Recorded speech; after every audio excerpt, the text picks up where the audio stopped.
एक समय की बात है। एक राज्य में एक प्रतापी राजा राज करता था।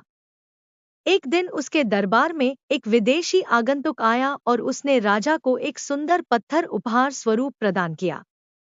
राजा वह पत्थर देख बहुत प्रसन्न हुआ। उसने उस पत्थर से भगवान विष्णु की प्रतिमा का निर्माण कर उसे राज्य के मंदिर में स्थापित करने का निर्णय लिया और प्रतिमा निर्माण का कार्य राज्य के महामंत्री को सौंप दिया। महामंत्री गांव के सर्वश्रेष्ठ मूर्तिकार के पास गया और उसे वह पत्थर देते हुए बोला, महाराज मंदिर में भगवान विष्णु की प्रतिमा स्थापित करना चाहते हैं। 7 दिवस के भीतर इस पत्थर से भगवान विष्णु की प्रतिमा तैयार कर राजमहल पहुंचा देना। इसके लिए तुम्हें 50 स्वर्ण मुद्राएं दी जाएंगी। 50 स्वर्ण मुद्राओं की बात सुनकर मूर्तिकार खुश हो गया और महामंत्री के जाने के उपरांत प्रतिमा का निर्माण कार्य प्रारंभ करने के उद्देश्य से अपने औजार निकाल लिए।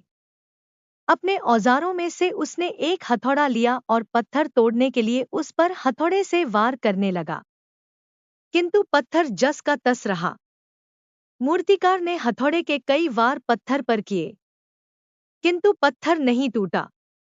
50 बार प्रयास करने के उपरांत मूर्तिकार ने अंतिम बार प्रयास करने के उद्देश्य से हथौड़ा उठाया, किंतु यह सोचकर हथौड़े पर प्रहार करने के पूर्व ही उसने हाथ खींच लिया कि जब 50 बार वार करने से पत्थर नहीं टूटा, तो अब क्या टूटेगा।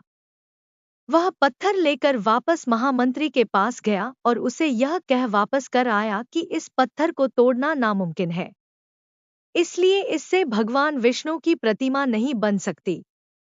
महामंत्री को राजा का आदेश हर स्थिति में पूर्ण करना था, इसलिए उसने भगवान विष्णु की प्रतिमा निर्मित करने का कार्य गांव के एक साधारण से मूर्तिकार को सौंप दिया। पत्थर लेकर मूर्तिकार ने महामंत्री के सामने ही उस पर हथौड़े से प्रहार किया और वह पत्थर एक बार में ही टूट गया। पत्थर टूटने के बाद मूर्तिकार प्रतिमा बनाने में जुट गया।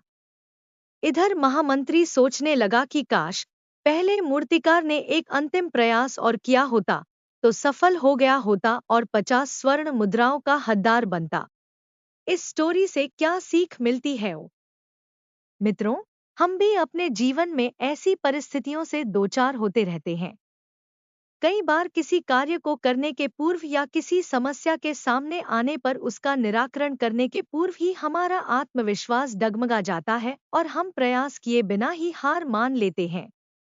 कई बार हम एक दो प्रयास में असफलता मिलने पर आगे प्रयास करना छोड़ देते हैं, जबकि हो सकता है कि कुछ प्रयास और करने पर कार्य पूर्ण हो जाता या समस्या का समाधान हो जाता।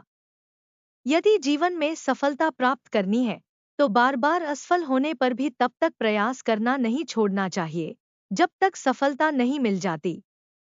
क्या पता जिस प्रयास को करने के पूर्व हम हाथ खींच ले वही हमारा अंतिम प्रयास हो और उसमें हमें कामयाबी प्राप्त हो जाए।